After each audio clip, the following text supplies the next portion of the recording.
Good afternoon, and welcome to the Petco First Quarter 2025 Earnings Conference Call. All participants will be in a listen-only mode. Should you need assistance, please signal a conference specialist by pressing the star key followed by a 0. After today's presentation, there will be an opportunity to ask questions. To ask a question, you may press star, then 1 on your telephone keypad. To withdraw your question, please press star, then 2. Please note that this event is being recorded. I would now like to turn the conference over to Tina Romani, Head of Investor Relations and Treasury. Please go ahead. Good afternoon, and thank you for joining Petco's First Quarter 2025 Earnings Conference Call. In addition to the earnings release, there is a presentation available to download on our website at ir.petco.com. On the call with me today are Joel Anderson, Petco's Chief Executive Officer, and Sabrina Simmons, Petco's Chief Financial Officer. Before we begin, I'd like to remind everyone that on this call, we will make certain forward-looking statements which are subject to a number of risks and uncertainties that could cause actual results to differ materially from such statements. These risks and uncertainties include those set out in our earnings materials and SEC filings. In addition, on today's call, we will refer to certain non-GAAP financial measures. Reconciliations of these measures can be found in our earnings release, presentation, and SEC filings. With that, I'll turn it over to Joel. Good afternoon, everyone, and thank you for joining us today. As I discussed with you at the start of the year, we have a unique opportunity to reinvent our iconic brand for the future and position the business to regain share in the large, highly fragmented, and resilient pet market. We are taking a multi-phased approach to this work through improving our operating model, giving our stores a voice, and restoring retail fundamentals. Our first quarter performance reflects these ongoing efforts as we delivered top-line results in line with expectations, but most importantly, over-delivered on our profitability goals. This is a great testament to how our teams across the organization are coalescing around our overarching goal of delivering profitable sales growth while operating with discipline.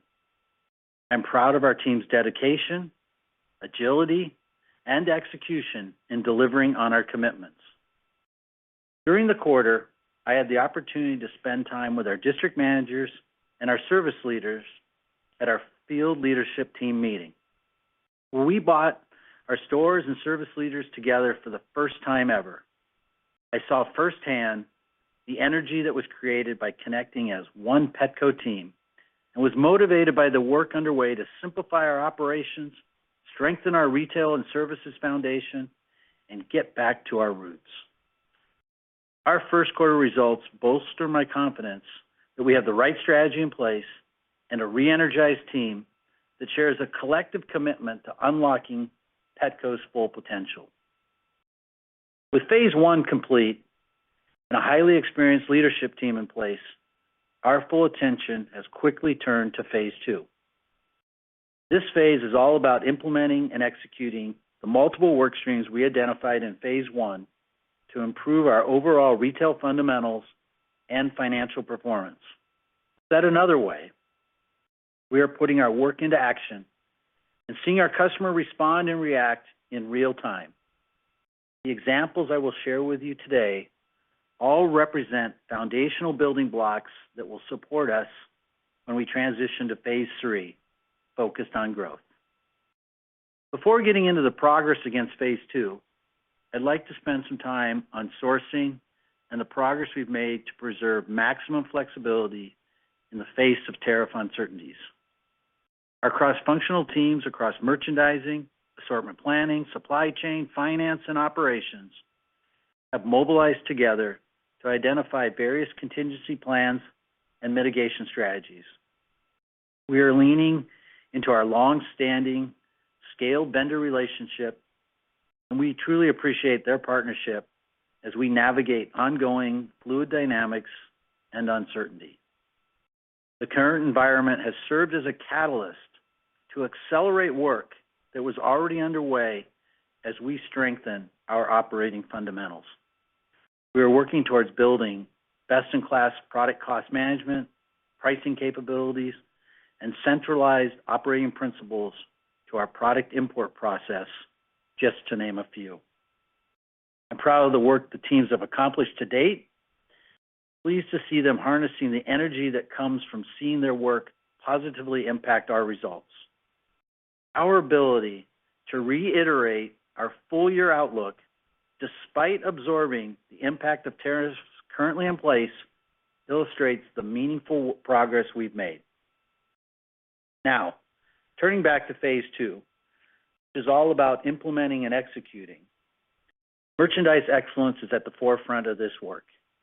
As I discussed last quarter, we are optimizing our product assortment to more closely align with consumer demand, and we are allocating more shelf space to higher productivity brands and SKUs. Let me give you a couple examples the teams executed on since our last call, and then you can already see in our stores. First, we completed our cat category product reset at the end of May. Second, we kicked off our dog category reset this week. Both are being executed earlier in the year than we had done previously. While there are many elements that go into a planogram reset, key focus for this year centered around adding capacity for top-selling SKUs through both lower productivity SKU rationalization and increased shelf space. Let me give you one simple but powerful example. As we complete the dog food reset, you will see our shelves move about 6 inches higher. While this may not seem material, it allows us to remove a lot of airspace throughout our dog consumable department and increases shelf capacity by more than 10%. This example demonstrates how detailed the teams are in fixing every part of our business. Increased capacity drives both operational improvements and customer experience enhancements. Operationally, we are reducing lost sales from on-shelf stockouts and improving labor productivity by eliminating constant or continuous shelf replenishment between truck replenishments. From the customer perspective, we are improving shoppability with higher in-stock availability. When you put all this together, it reinforces Petco as a reliable destination for all our customers' pet care needs. Another example you will begin to see in stores this quarter, with a continued rollout throughout the year, is a more strategic approach to end cap displays. Historically, our end cap displays were more transactional agreements with our vendors without a customer lens. Today, we are implementing a more strategic, sales-focused approach that is mutually beneficial to Petco, our vendor partners, and, most importantly, our customers. We will leverage end cap displays to highlight newness, spotlight innovation, feature seasonal offerings, and promote value. I encourage all our vendors to bring forth ideas of newness and innovation that can create a physical spotlight for our customers' needs to better serve their pets. Next, services, the fastest growing area of the pet category. In my view, our services offering is what fortifies our competitive moat. We have an established leadership position and a differentiated model of owned grooming and vet locations at scale. During phase 1, we identified several opportunities for improved productivity and have already implemented several of them. For example, our grooming software has been upgraded to allow more flexibility for online appointments. With over 40% of our appointments made online, it is important our pet parents constantly see multiple open time slots so they don't consider an alternative grooming solution. On the vet side, we've made several software enhancements to our vet scheduling system to ensure we have better coverage. I believe our industry-leading services offering, once optimized, will be a key driver of in-store customer traffic, customer retention, and loyalty over time. Our aim is to provide a comprehensive ecosystem that embodies our mission to improve the lives of pets and pet parents. Services remains our fastest growing business and continues to deliver positive growth. Additionally, we are pleased with the productivity improvements seen in both hospitals and grooming operations, supporting gross margin expansion in the quarter. With respect to operational efficiencies, as you've heard me talk for several quarters now, we are instilling an owner's mindset when it comes to cost discipline. Though we've made some great progress in areas like marketing, store expenses, and supply chain, we have more opportunity ahead and are leaving no stone unturned across the organization. In light of a more uncertain macro environment, this work is paramount. I'm impressed with how our teams have come together, working cross-functionally and in a more coordinated fashion, with everyone driving towards the same objective. Specifically, the operations team, led by Joe Venezia, our Chief Revenue Officer, is working on 3 areas of improvement: store simplification, retail excellence around leveraging the One Petco way, and customer engagement. All 3 of these work streams were kicked off at the field leadership meeting I discussed earlier. Since joining last year, Joe has quickly assessed the opportunities and is unifying both the services and operations team to make quick and lasting operational efficiencies. As we enter the second quarter and move into the back half, we remain focused on positioning the business for a return to offense. But it is important to remind you that improving our retail fundamentals and delivering better financial performance is our first priority. We will continue driving productivity while beginning to seed and test revenue growth initiatives across product innovation, marketing, and store experience. Finally, let me conclude our Phase 2 progress from a customer lens. The Petco brand marks the 60th anniversary this year. This is an amazing milestone not many retailers reach. With our rich heritage, we have an obligation to serve our customers a robust assortment of solutions-based and trend-right product with a compelling value proposition, and we see significant opportunity to continue to improve on this front. Let me give you some specific examples of customer-facing areas you should expect to see change. Number 1, our stores over time will feature increased newness and more fun product with the convenient weekly consumable items they count on always being in stock. Number 2, our marketing message will be evolving to a more solutions-oriented framework, showcasing our comprehensive offerings.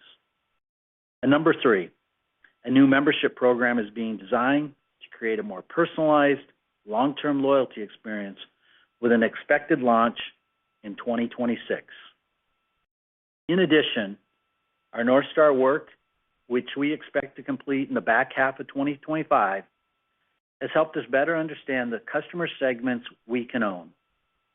We are in the midst of conducting both qualitative and quantitative analysis that will inform both our strategy and our customer engagement going forward. The results of this work will be foundational to informing our Phase 3, a return to growth. These examples demonstrate that while we are moving fast to improve productivity and deliver better financial performance, we are equally now focused on identifying areas to grow and how to better communicate with our customers.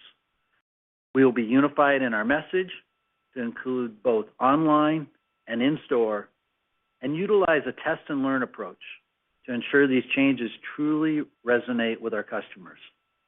We look forward to sharing more as this evolves on future calls this year.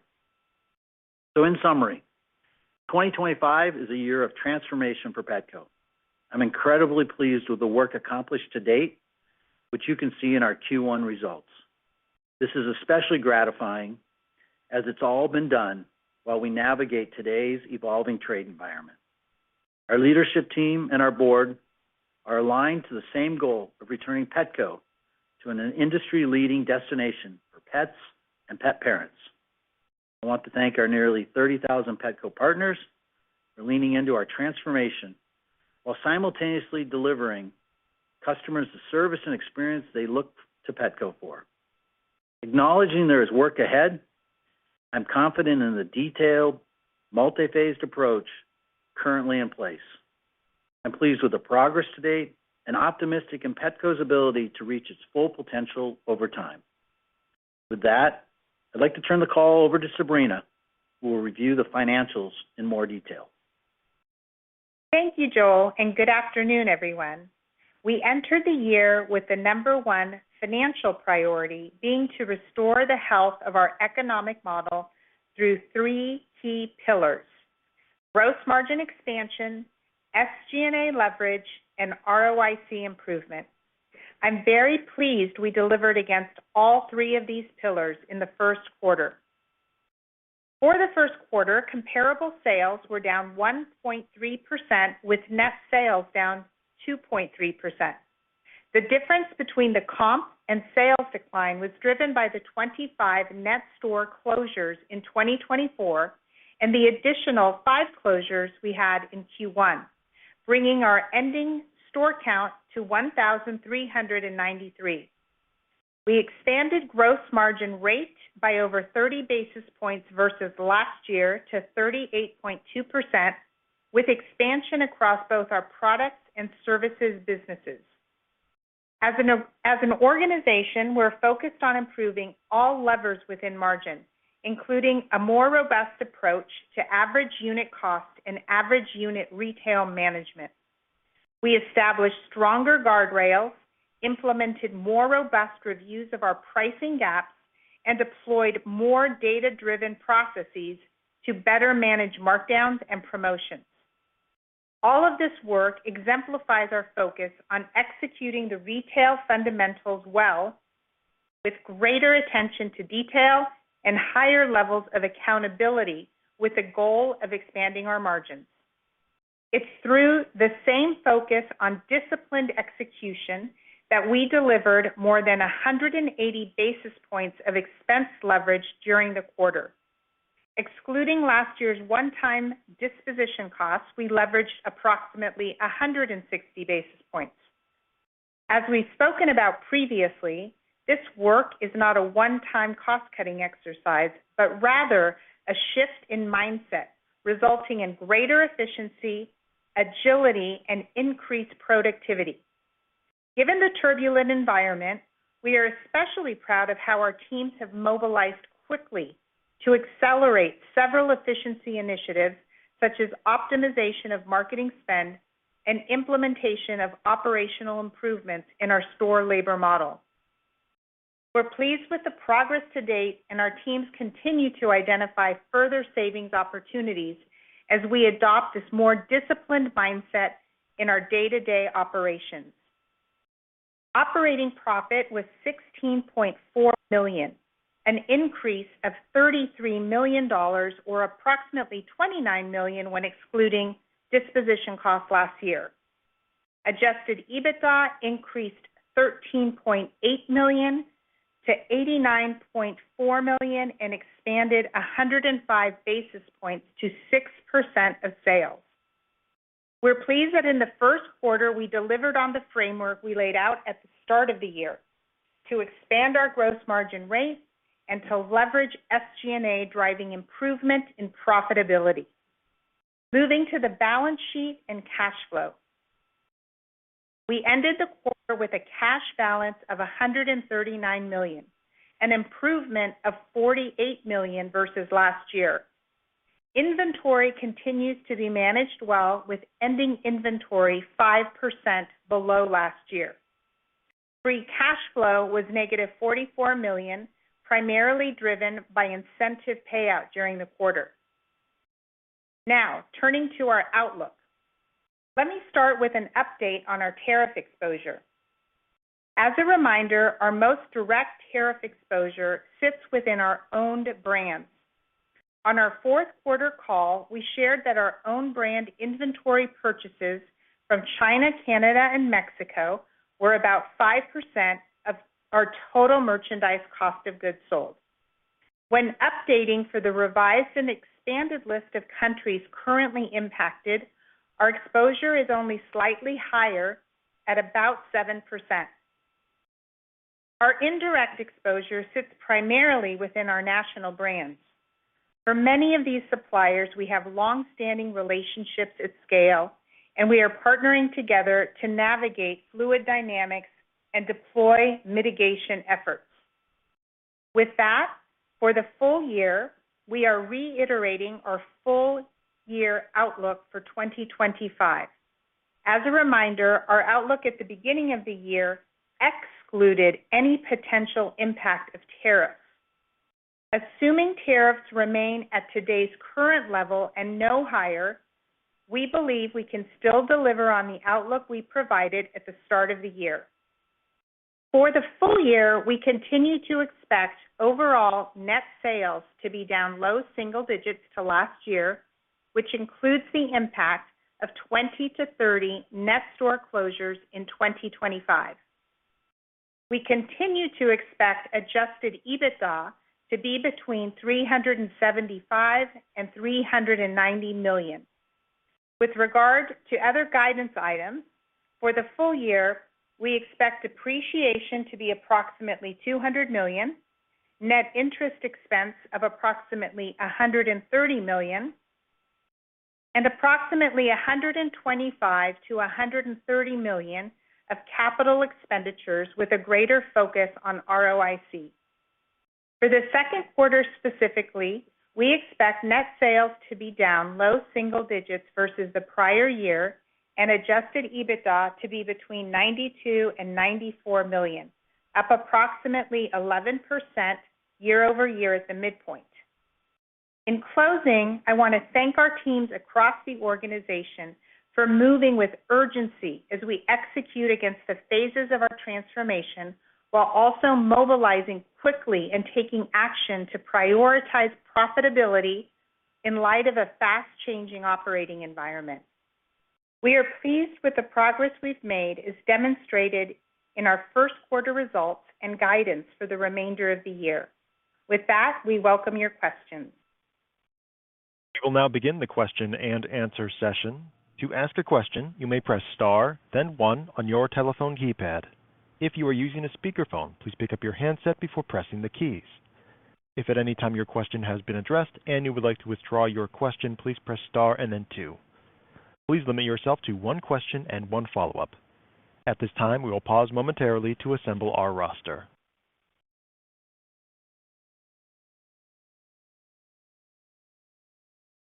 And your first question today will come from Michael Lasser with UBS. Please go ahead. Good evening. Thank you for taking my question. This is Sachin Verma on for Michael Lasser. I'd like to start with, what are you seeing in pet adoption trends, and how do these trends impact your full-year outlook? Yeah. Hey, thanks for the call. We're seeing it's pretty stable, not much change from the last call we had. And as far as the full year goes, and I said this last quarter as well, 2025 is really a self-help story for Petco. So we're not relying on any tailwinds from the category like pet adoption to increase in order for us to deliver on the financial improvements that we talked about on this call and the last call. So we feel really good about the progress we've made, and I think Q1 is a great indicator of how strong the year is playing out. Thank you. My follow-up question is, as you're focused on improving your profitability and not focusing on one-time costs out, how are you ensuring guardrails to take permanent costs out while keeping the customer experience intact?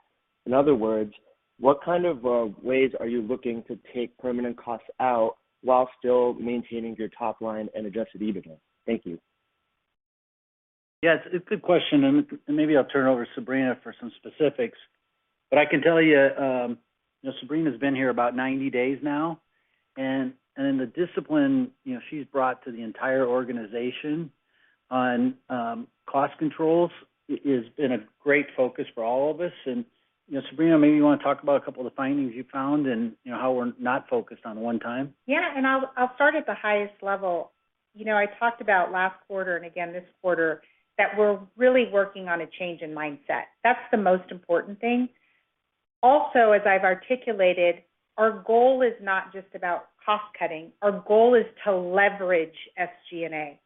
So we're very much setting the stage, building the strong foundation right now this year. But as we grow sales, we can manage SG&A well and still deliver leverage that will help operating margin expansion.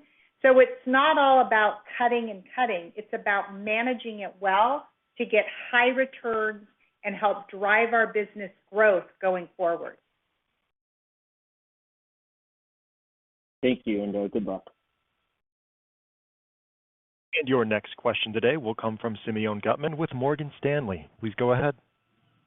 Good afternoon, everyone. Hi, Joel. Hi, Sabrina.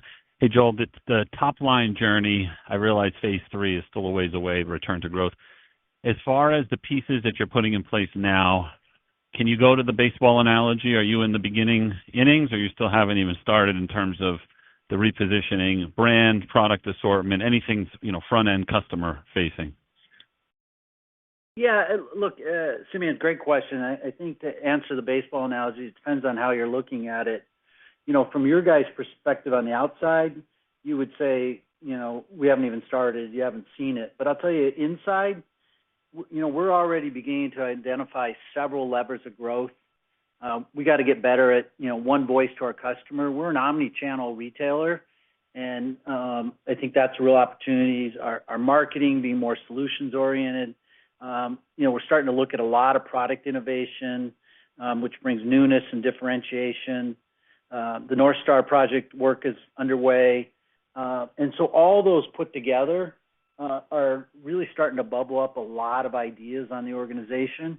And just like in phase 1 on the cost cutting, we started with, really looking at all the opportunities, and phase 2 has been about implementing and executing. We're doing the same on the growth side, Simeon. Right now we're gathering the ideas, looking at all of them, and then we're going to put them through a lens of both test and learn, backed up with data and analytics to ensure they really produce, profitable growth for us. So the work is starting. You just won't see it yet until we get to the back half and into 26. Thanks, Simeon. Thanks. I don't know if I can do a follow-up, but I wanted to ask, when Sabrina was mentioning, I think, pricing gaps, looking at some things, I don't know if that was in reference to markdowns or actual price gaps that you have versus competitors today. So I wanted to ask what you learned, and are there any things that you learned through this, it sounds like deep dive on the merchandising and product side, where there's some opportunities either to drive top line or actually take out costs?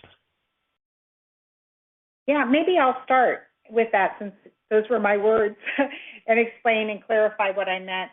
So we, as you know, in 2023, started to shift and broaden our assortment to make sure we had enough value for our customers.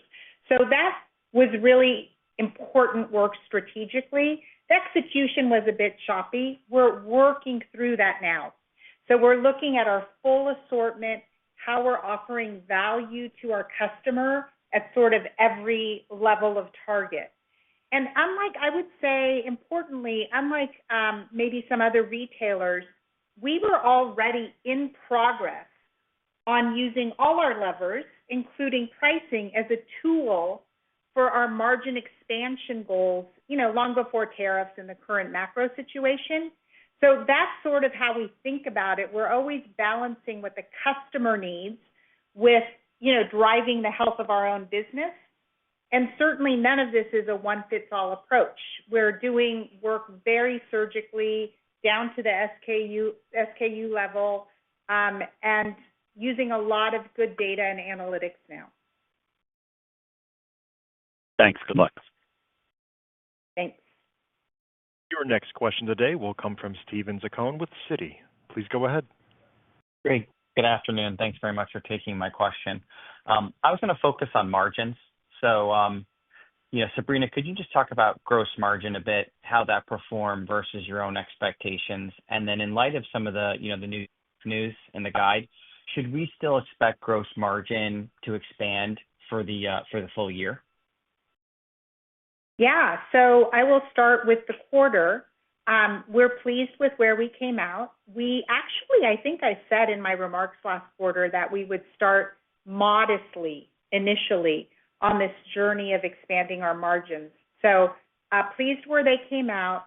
AUC was a powerful lever this quarter, but of course we're using every lever in the margin mix as we move forward. And it's very much still our goal to deliver gross margin expansion for the year. We feel, given our starting point, given all our work with all our levers, including not just the AUC side, but of course promo, markdown, clearance, assortment mix, pricing, that is a very, very important goal for us. Okay, and then maybe a sales question to follow up, because it sounds like you did a bit of a planogram reset here in the month of May. You know, as you think about that as an impact to sales, could this be a bit of a helper in the near term, or you know, the phase 3 to kind of return to growth is probably going to take a little bit longer?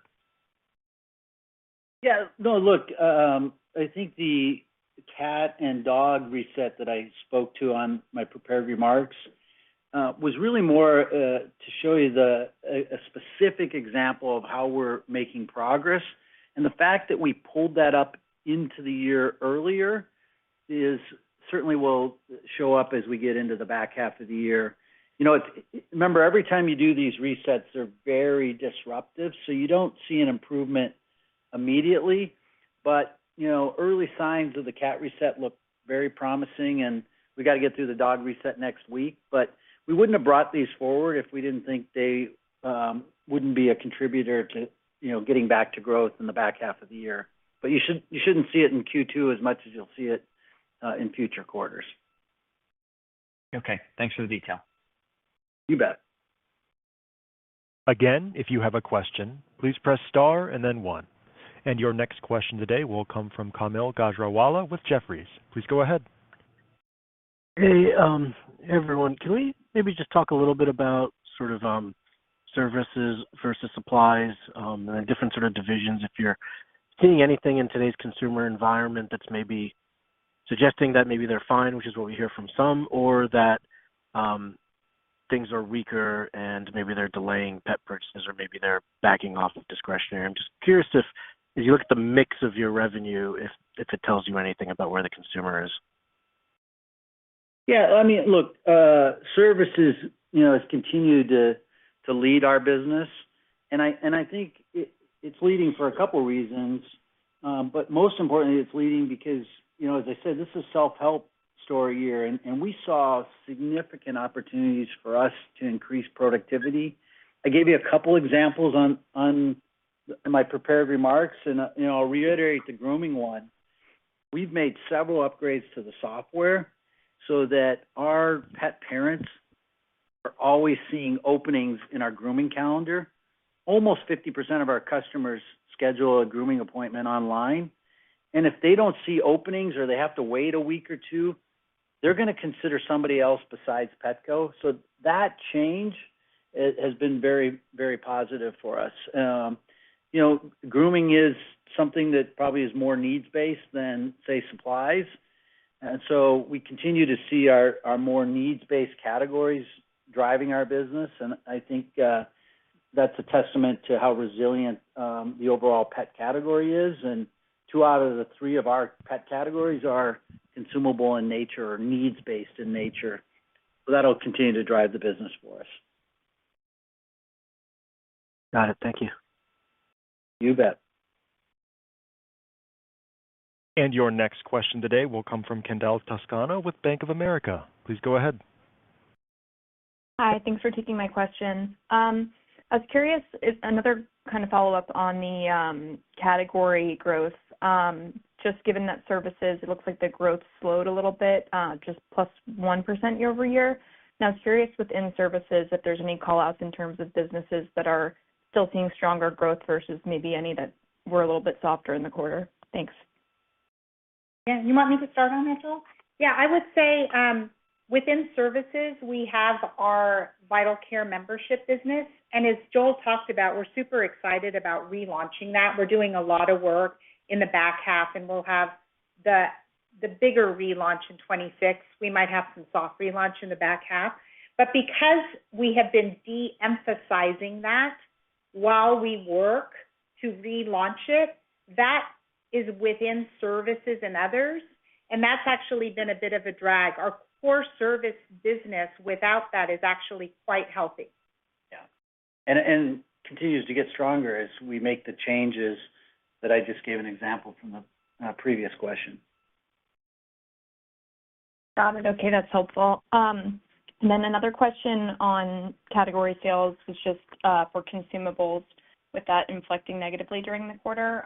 Curious if that was in line with expectations and what kind of contributed to the softness there. Yeah, no, that was certainly in line with expectations.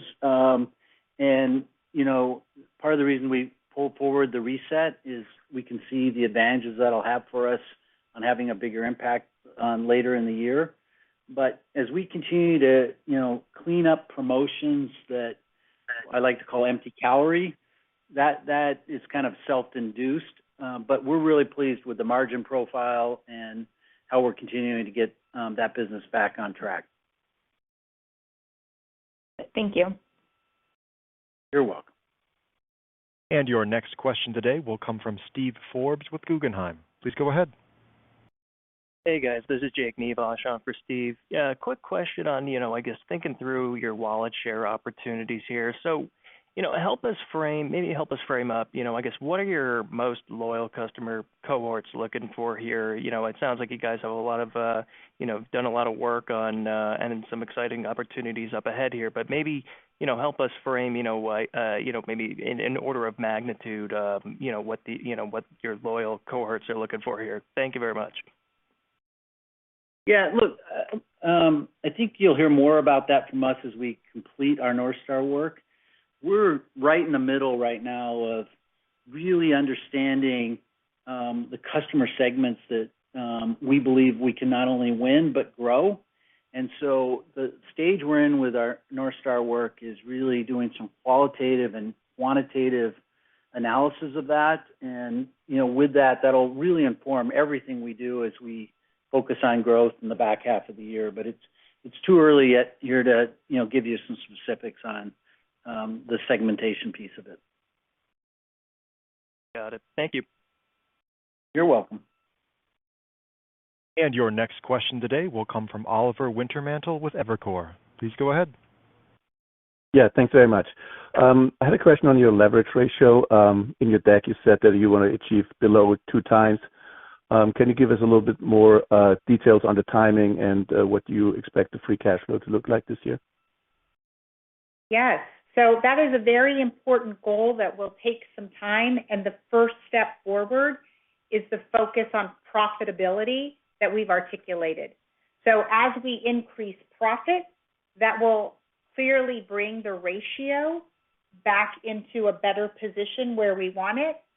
The advantage of driving to this profitability goal is also that it improves free cash flow, obviously. So we're very focused on both, but the profitability is the most important piece of achieving our goals, both on bringing down the leverage ratio and expanding our cash flow over time. Got it. And then on the comp, can you maybe talk a little bit about what the drivers were? Was it mostly transactions, or was there some AUR offsets? Just to level set us there. Thank you. Yep, the strongest driver in the comp this quarter was UPTs, and the offset was mostly in transactions. So that's where we'll be really focused as we evolve the marketing message that Joel was talking about, in driving traffic back into the store once we have this new setup, add new assortment, then roll out more exciting marketing. That's the big lever that we want to see improve is transactions. Got it. Thanks very much and good luck. And your final question today will come from Peter Benedict with Baird. Please go ahead. Oh, hey guys, thanks for taking the question. Curious just your view on inflation and pricing, what the view is over the balance of this year, what's kind of baked in, whether it be on the commodity front, the food front, or I know you don't have a ton of tariff exposure, but just on those items, what's the outlook in terms of pricing? Thank you. Look, you heard our forecast, and that forecast includes, us embedding the tariff impact. And, I think the tariff aside, it's been relatively stable, and it's something we're watching consistently, but we haven't seen any, strong spikes in inflation year to date. But we're certainly watching that piece and seeing where tariffs play out. Yeah, and just to reiterate a little bit what I said, our approach and strategy around pricing started long before any of the choppiness and the noise in the macro. So we are always going to balance what is best for our customer with what is best for our business. And any action we take in pricing, whether up or at times down, is going to be surgical and focused on hitting that balance for both our customers and our business. Okay, that's helpful. And then maybe just to follow up on, I think somebody may have asked about price gaps. You mentioned that earlier. I was a little unclear. Have you identified price gaps, places where maybe you were off sides, or have you addressed those? Just curious to maybe expand a little bit more on the price gap comment that you had earlier. Thanks so much. Yeah, no, look, we I think Sabrina said it in her comment. We're down looking at the SKU level and not just at the category level. And so we've identified opportunities where we took price down. We've identified opportunities where we think there was an opportunity to take some price up. But, as Sabrina said, reiterate, this has been part of our, holistic look at improving the retail fundamentals of the business more than it just being a tariff exercise. But we feel really good about the progress we made on price and making sure we're able to still deliver value for our customers. It was a really good quarter for us. We feel really good on the long-term strategy. The progress we made with the leadership team, with phased approach is really working, and I think the Q1 results are a great example of that. Yep, understood. Thank you. Good luck. Thank you. Thank you. This concludes our question and answer session.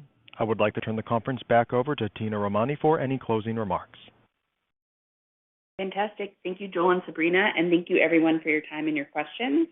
As always, feel free to reach out to the IR team for any follow-ups, and that concludes today's call. The conference has now concluded. Thank you for attending today's presentation. You may now disconnect.